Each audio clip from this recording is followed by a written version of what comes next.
کول دغه ځکه او کاکا ناستو بدقسمتۍ نه چې راپاسې د ما غلاړو چرته ووتو چا چې دلته خبره کوله تاسو خپله پارشي باندې ډېر ښه پوه څنګه چې دوی ووی چې زموږ نه زیات تاسو ته پته ده چې نن نه 3 کاله مخکې په دې ملک کې څه حالت و نن پکې څه حالت ځکه تاسو هر یو سړی ماښام دکان ته ځئ چې دیاړي وکړئ مزدوري وکړئ تنخوا والی او کور ته خپل بچو له رزق وړئ 3 کاله مخکې چې 1000-2000 روپۍ به دکان ته ویوړې نو تا ته پیسه میلاوېده او نن درته پیسه میلاوېږي لږ خپل ګریوان کې سوچ پکار دی د دې تبدیلۍ والا او دلته خټک صاحب پکې وایي ما یو تقریر د هغه اورېده چې راته واورو چې خټک صاحب وایي که زه وغواړم نو سبا له به د عمران د حکومت نه نو مقصد دا دی چې د قوم سره چې ظلم کیږي نو دا تیلی پهلوان پکې برابر شریک دی تاسو سره چې کوم زیاتې کیږي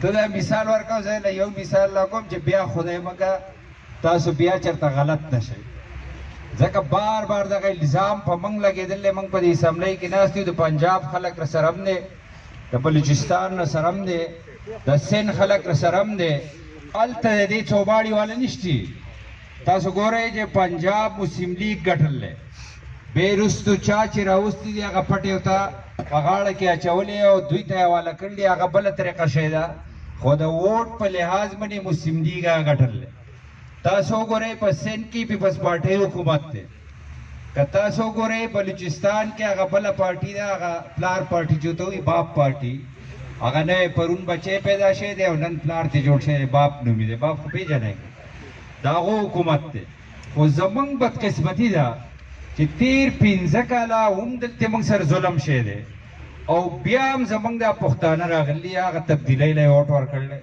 چې په رښتیا به تبدیلي راځي نو که زه نن دا وایم چې تبدیلي په رښتیا راغلې ده تبدیلي راغلې ده خو تبدیلۍ 2 قسمه یو تبدیلي دی چې ته د کندې نه هوارې ته لاړ شي ته د تیارې نه رڼا ته لاړ شي ته ښه طرف ته لاړ شي یو تبدیلي دی چې ته د رڼا نه تیارې ته لاړ شي د هوارې نه کندې ته ورټوپ کړي د راتې نه تنزل طرف ته لاړ شي د هغه تبدیلي ضرور راغله تنزل ته موږ تلي یو لاندې طرف ته تلي یو داسې نااهله یو داسې نالایقه یو داسې پلیت وزیر اعظم په دې ملک نن دا ناست دی چې د هغه باره کې به زه نور څه یم چې یو سړی یو کور ته ځي او کور ته په دې نیت ځي چې دلته زما یو پیر دی یا مې پیره ده او دلته دا خلک چې ځي تبرک دپاره چا کور ته چا به داسې نه یې کړي چې هغه پیره یې طلاقه کړي او هغه نوسۍ په واده کې ناست دی هغې سره یې واده کړي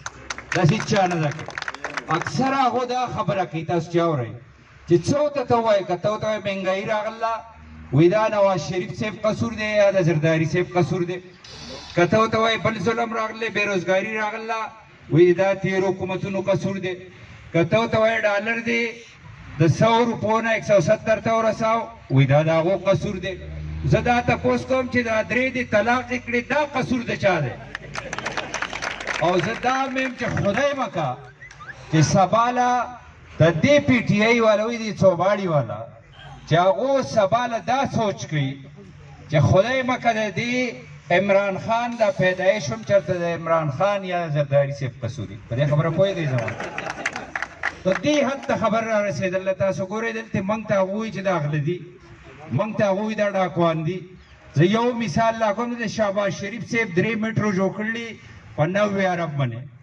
دلته یوه بي آر ټي ده او دغه خټک صاحب هغه په 120 من جوړه نه کړه خو سپریم کورټ په هغې سټې ورکړلی دی به انکوایري نه کوئ دی به تپوس نه کوئ ځکه به نه کوئ چې په هغې کې دا ټول غله شامل دی او سره پکې دا هم شامل دی او په دې 120 ارب باندې د دې صوبې یا ستاسو یې نوخار څه مشکلات نشو حل کېدی خو د هغې لپاره دماغ پکار و د هغې لپاره سوچ پکار و خلک وایي نقل هم عقل پکاري خو هغه چې چا سر کې دماغ وي نو هله به هغه استعمال کوي چا سر دومره وي نو په هغې به څو دماغ وي په تاسو چې پېښ شوی دی چې سر یې دومره وي نو په هغې کې به دماغ څومره وي ده تاسو سره مثال راکړه او خدای مکه دا یو ټیسټ کیس دی په تاسو چې راغلی دا کم پی ډي ایم چې جوړ شوی دی یا چې نن دلته موږ ناست یو مخکې الیکشن یې کېدی دا لیاقت شباب سے بزان له امیدوارو، دا